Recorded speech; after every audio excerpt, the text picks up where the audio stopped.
की 1.5 फुट्या टिल्ल्या राण्या, 1.5 फुट्या तुला मराठीत सांगते मी, तू करतोस काय? 1.5 फुट्या तुला मराठीत सांगते मी, तू करतोस को? 2 समाजामध्ये हिंदू मुस्लिम मध्ये ते निर्माण करतोय, तुला अकलीचा भाग नाही का?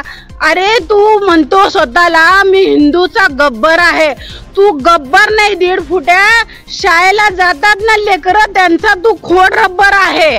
तू एवढ्या हरामी भडव्या, तू म्हणतो की तुमच्या मस्जिद मध्ये येऊन तुम्हाला चुन चुन के मारेंगे. तू मस्जिद मध्ये नाही, तू सोलापूर मध्ये ये. आधी हार चपलीचा फक्त तुला इथं फोटो मध्ये टाकलाय, ही रेशमा मुल्ला सोलापूर मध्ये अडवून तुला चपलीचा हार घालवल्याशिवाय राहत नाही. हरामखोर, तुला कळणार नाही का? तुला अकलीचा भाग नाहीये का? आणि पोलीस प्रशासनांना तू बोलतो, पोलीस प्रशासनांना तू टार्गेट करतोय, पोलिसांना म्हणतोय की त्यांच्या बायकोविषयी तू बोलतोय, त्यांना भेटू देणार नाही, त्यांचे तोंड दाखवू देणार नाही आणि 24 तासाच्या आत तुमची खुर्ची खाली करू. सत्तेचा मास तुला आलाय.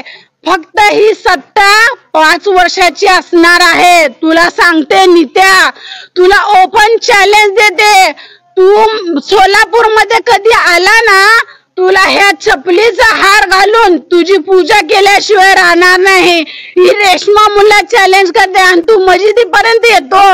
तू मस्जिदीपर्यंत आला तर आमचे हे बांधव तुला तिथं मस्जिद मध्ये कार्यक्रम करून तुला नमाज पढवल्याशिवाय पाठवणार नाही, असं तुला इशारा करते मी. तू कधी हे महाराष्ट्रात जर तुला राहायचं असेल तर शिवाजी महाराजांचा महाराष्ट्र आहे, त्यांच्या आदर कर. त्यांच्या विचार छत्रपती शिवाजी महाराजांनी 18 पगड जातींना घेऊन स्वराज्याची स्थापना केली. हरामखोरा, हिंदू मुस्लिम करू नको. हिंदू मुस्लिम मध्ये गोरगरीब जनता मरतीये. तू फक्त एसीच्या गाडीमध्ये बसणार.